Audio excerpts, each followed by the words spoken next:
nakalagay, he was valuable to him.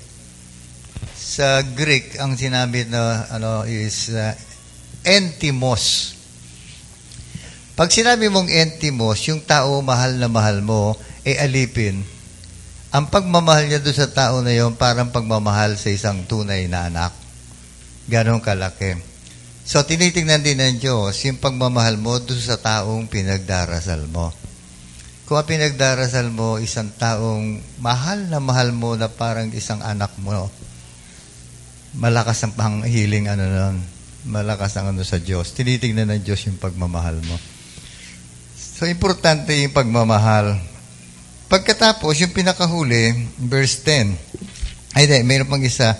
Ang sabi ni Jesus, verse 9. Basahin mo yung verse 9. Namangha si Jesus nang marinig ito, kaya't humarap siya sa napakaraming taong sumusunod sa kanya at sinabi, kahit na sa Israel ay hindi pa ako nakakita ng ganito kalaking pananampalataya. Ayun. Pagmamahal mo doon sa taong pinagdarasal mo at yung pananampalataya mo kay Jesus. Tinitingnan niya yon. Kung talagang malakas ang pananampalataya mo at mahal na mahal mo yung pinagdarasal mo, pagagalingin ni Jesus. At ang maganda rito, yung pagkagaling ang ginawa ni Jesus doon sa tao, hindi ordinaryong kagalingan. Basahin mo yung verse 10. Pagbalik nila sa bahay, naratnan ng mga sinugo na magaling na nga ang alipin.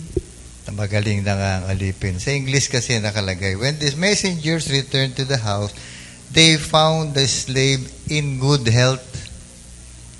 Ibig sabihin, pagbalik na sa bahay, nakita nila yung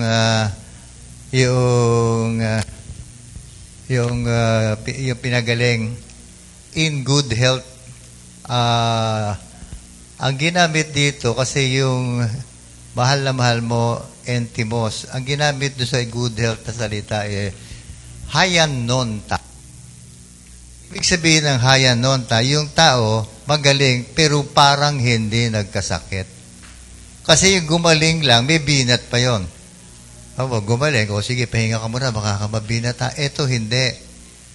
In good health, ibig sabihin, hayan nonta, hayan nonta, ibig sabihin, tinatnan nilang malakas yung alipin na parang hindi nagkasakit kahit mag-basketball ka, hindi ka mabibinat. Walang pagkabinat. Ganong kalaki milagrong ginawa ni Jesus. Dahil sa laki ng nakita niyang pananampalataya ng tao. Ang sabi niya ganyan nung alipin, wag na ho kayo pumunta sa bahay namin, sabihin lang ninyo, gagaling na siya. Tapos sabi nga, hindi ko karapat dapat na magpatuloy sa inyo. Yung sinasabi natin sa komunyon, di ba? Hindi po ako karapat dapat magpatuloy sa inyo. Sabihin nyo lang at gagaling na ako. Di ba? Ganyan din na sinabi ng centurion. Sabihin nyo lang, gagaling yung katulong ko. Pero sa laki ng pananampalataya nakita niya, ibang klase ito. Hindi na kailangan i-lay hands yung kanyang alipin. Hindi na kailangan pumasok. Sasabihin ko lang, naniniwala siya, gagaling na. Ganun kalaki pananampalataya. Pag ganun kalaki pananampalataya mo, siguradong ipagkakaloob ni Jesus. Kung ganun kalaki pananampalataya mo. Nangyari sa amin yan nung dumating yung bagyong milenyo. Ewan ko naikwento ko na sila na experience namin sa simbahan. Yung milenyo, bali, yata yun kung ako nagkakamali. Kasi yung susunod, yung Miyerkules yun ng gabi, yung susunod, Huwebes dumating yung bagyo. Yun ay 4th Friday. Every 4th Friday, meron kami tinatawag sa simbahan na gabi ng parokya. Lahat ng iba't ibang organisasyon sa parokya, magkikita-kita sa gabi. Pagkatapos ng 6 o'clock mass, mayroong vigil, tapos tutuloy sa Parish Hall, magkakaroon ng fellowshipping ng lahat. And every gabi ng parokya, may isang host. Ang naging host, yung youth ministry ng simbahan. Di nung nagmi-meeting kami ng gabi ng Miyerkules, Parish Council, may isang nagsabi, Monsignor, sinuspindi na ho ang klase on all levels dahil super bagyo daw ang dadating bukas. baka pwede nyo isuspende na rin yung fellowship. Yung mga youth nandun nakita ko nagpa-practice. Parang naawa naman ako. Tinawag namin yung mga youth na nagpa-practice. Gano'ng kalaki ba ang pananampalataya nyo? So, naniniwala na pag pinanghiningi natin kay Lord na patigilin niya bagyo, titigil? Opo, sabi nila. O, ituloy nyo ka ako. Sabi ni Monsignor, ano yan boy, sagot mo sa Diyos yan. Ahoy, gabi pa naman yan eh. Basta tuloy natin, huwag natin cancelin. Kinabukasan ng umagang-umaga, ginising ko na asawa ko, ang lakas na ng bagyo. Super lakas na, babagsakan na yung mga. Sabi niya, pa, tingnan po ginawa mo, super lakas na yung bagyo. Ano, itutuloy pa rin yung, tuloy pa rin. Umaga lang naman eh, mamayang gabi pa naman yun. Total, ipinagdasal ko na yan kay Lord at saka kay, sino yung, San Lorenzo Ruiz. Feast ni San Lorenzo Ruiz yung bagyo na yun. Feast day niya. Kaya hingin natin yung intercession ni Lorenzo Ruiz. After lunch, tubigil ang ulan, hindi na bumalik. Kaya nung gabi, natuloy namin. Natuloy yung fellowship. Walang kaulan-ulan. Wala. Umaga lang umulan, umaga lang buwagyo. After lunch, wala nang bagyo. Wala. Umalis ang bagyo. Alam niya, hindi na magpe-fellowship sila. Alis na tayo. Kahit gabagyo. Brown out lang. May generator ang simbahan. May generator na simbahan. Lahat halos ng simbahan may generator. Wala simbahan, wala generator. Kaya yung brown out, bali wala yun. Ewan ko, napakahirap na yata ng simbahan, wala generator. Lahat na simbahan at Paris Church may generator. Lahat yun. Kaya hindi namin intindi yung brown out. Hindi namin intindi. Natuloy yung fellowship. Okay na po. Walang bagyo. Dumating sila, hindi umuulan. Nabuwi sila, hindi umuulan. Pero dapat yung bagyo maghapon. O dahil sa pananampalataya, tumigil ang bagyo.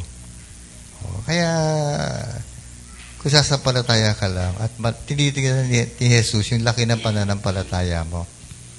Pero kung may duda ka, walang mangyayari. Kaya, huwag kayong magduda na bago dumating ang Pasko, marami kayong pera. Amen ba? O may nagdududa ba dito? Wala, lahat kayo magkakapera bago magpasko, ha? Sige. Sabi ng centurion, huwag na kayo pumasok sabihin nyo lang, gagaling na siya. Sabihin mo nila, sabihin mo lang sa bahay namin, magkapera kayo, magkakapera kami. Huwag ka nang pumasok, sabihin mo na lang. Yan.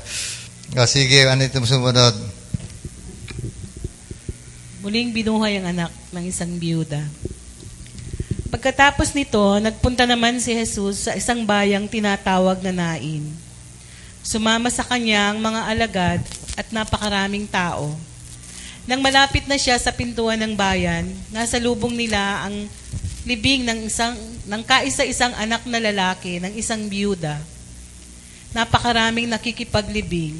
Nahabag ang Panginoon nang kanyang makita ang ina ng namatay, kaya't sinabi niya rito, "Huwag ka nang umiyak." Nilapitan niya at hinipo ang kinalalagyan ng bangkay at tumigil naman ang mga may pasan nito.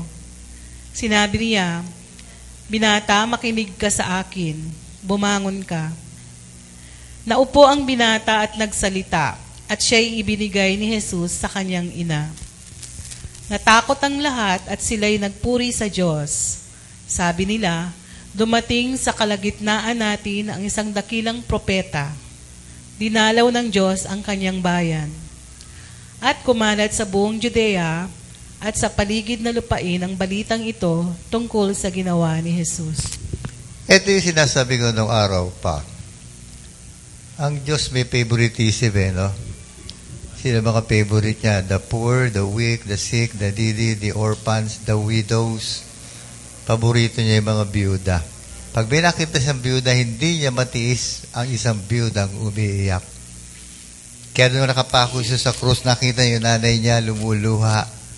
Ano sabi niya? Kinang, narito ang iyong anak. Inihabili niya. Kasi nakita niya yung nanay niya, biyuda, patay na si St. Joseph Hindi matiis ni Jesus makita ang isang biyudang lumuluha. Hindi. May mga biyuda ba dito? Taas nga kamay ng mga, iyan. Iyan.